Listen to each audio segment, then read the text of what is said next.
എനിക്ക് അറിയേണ്ടത് താങ്കളുടെ വളരെ ഇഷ്ടപ്പെട്ട താങ്കളുടെ കുക്കിംഗ്, താങ്കളുടെ ഫുഡിന്റെ ഭ്രമം എല്ലാവർക്കും അറിയാം. എന്നാലും ഇവിടെ വന്ന് ഇപ്പൊ ഇത് സെറ്റപ്പ് ചെയ്ത ശേഷം ഉണ്ടാക്കിയ ആദ്യത്തെ ഡിഷ് ഏതാ സർ?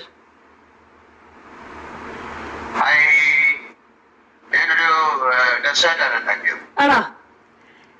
എന്തായിരുന്നു അത്? അത് നമ്മുടെ ഏത്തപ്പഴമില്ലേ, അത് പിന്നെ ഗ്രേറ്റഡ് കോക്കനട്ട്, ഹണി, അതിനെ എല്ലാം ബോയിൽ ചെയ്തിട്ട് ഐസ്ക്രീമുമായിട്ട് മിക്സ് ചെയ്ത് എല്ലാം പറഞ്ഞു തരുന്നല്ല.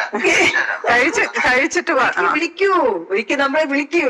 ആയിക്കോട്ടെ. അത് ഒരു കാര്യം, താങ്കളുടെ ഭാര്യയുടെ ആർട്ട് റൂമും ഒക്കെ കണ്ട് ഞാനിങ്ങനെ കണ്ണ് ഇന്ന് സ്തബ്ധനായിട്ടിരിക്കുകയാണ്. അപ്പോ ഇങ്ങനെ ഒരു കല ഉള്ളത് എപ്പോഴാണ് മനസ്സിലാക്കിയത് സർ? കണ്ടപ്പോ തന്നെ മനസ്സിലായി. അതെ, വളരെ അത് അങ്ങനെ എനിക്കറിയില്ല.